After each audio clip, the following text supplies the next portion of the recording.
Okay, so let's talk about AI. It's not just for tech companies anymore. It's actually stepping right into the science lab, and get this, it's changing the very chemistry of the classroom, literally.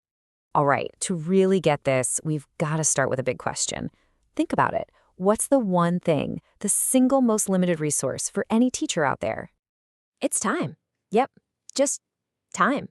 Time for all the prep work, time to give feedback that actually helps, and maybe the most crucial thing of all, time for every single student. And that right there, that's the teacher's time crunch. It's a constant battle against the clock that really defines the day-to-day for so many educators. I mean, think about it. Teachers aren't just making one lesson plan and calling it a day. Nope, they're constantly juggling. They have to tweak it for students who read at different levels, for kids who speak different languages at home. And after all that, they still have to provide really meaningful feedback. It's a huge, huge job. So what if there was a way to get some of that time back? What if tech could be, well, like a lab partner for the teacher? That's exactly where this new tool comes into the picture. And here's the best part. It's not some brand new, complicated program you have to learn. It's a free AI extension that just plugs right into the stuff everyone's already using. Google Docs, Google Classroom. It's meant to be a totally seamless lab partner.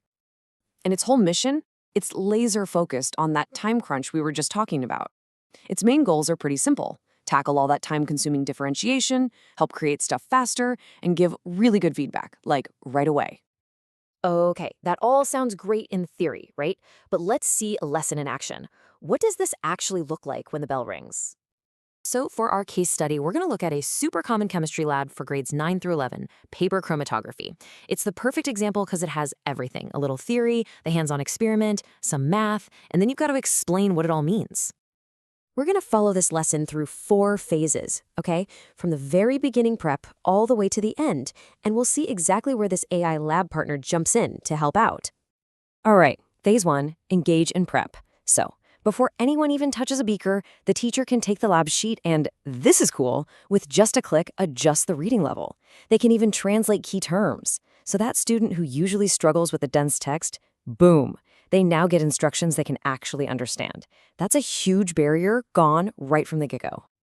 Okay, phase 2, the actual lab work. Picture this. Instead of the teacher running around like crazy answering the same question 10 times, the students have this interactive worksheet. If they're stuck on something, like, hey, why does the pencil line have to be above the liquid? They can just ask the AI chat and get an instant explanation. This frees up the teacher to, make sure nobody's spilling anything and to talk about the bigger science ideas. Next up, phase 3, analyze and calculate. And this is where students often get stuck, the math part. So the teacher can set up what's called a pulse check with the AI. Students pop in their measurements, do their calculation, and boom, they get immediate feedback. They know right then and there if they messed up, not a week later when they get their grade back. So a student could literally ask, okay, I measured my spot at 48 millimeters and the solvent front at 60 millimeters. What's my RF value? Which, by the way, is a super common question in this lab. And this is the really important part. The AI doesn't just give them the answer. No way. It'll either say, yep, you got it, or it'll give them a specific hint to nudge them in the right direction. It's basically like a private tutor for every kid right in that moment of need. And finally, phase 4, conclude and reflect. The students write up their conclusions in a Google Doc. Now, instead of the teacher spending their entire night writing comments, they can use the AI to generate glow and grow feedback. It points out what's great, the glow, and what they can work on, the grow. We're talking high-quality, targeted feedback in seconds, not hours. So as you can see, this is way more than just saving a little time. This is about why this AI really matters. It's about fundamentally changing the whole teaching and learning experience. It's all about shifting the focus. The teacher's old focus was on answering the same procedural questions over and over, or manually grading a stack of calculations. The new focus? Now they can facilitate those really rich, high-level discussions, or zero in on the big misconceptions that are holding students back. They get to focus on the inspiring part of teaching. And that has some really deep significance. First, it just elevates the whole lab experience. The teacher is a facilitator, not just a manager. Second, it's about equity and access. Those reading and language barriers, they start to disappear. And maybe most importantly, it fosters AI literacy.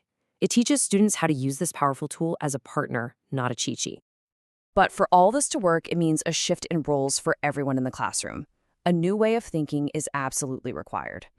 So for educators, it means using all that time you've saved to really dive deep into inquiry and assessment. And for students, the role changes too. They have to learn to treat AI as a partner for critical thinking, not just an answer machine. They need to be the ones asking, okay, but why did you give me that hint? And use it to build their own understanding. I think this quote just nails it. The AI doesn't teach the concept. It manages the mechanics, so the teacher is free to inspire the chemistry. That's the whole point. It's not about replacement, it's about empowerment. And that really leaves us with a big question, not just for the classroom, but for all of us. If AI handles the mechanics, what will you inspire?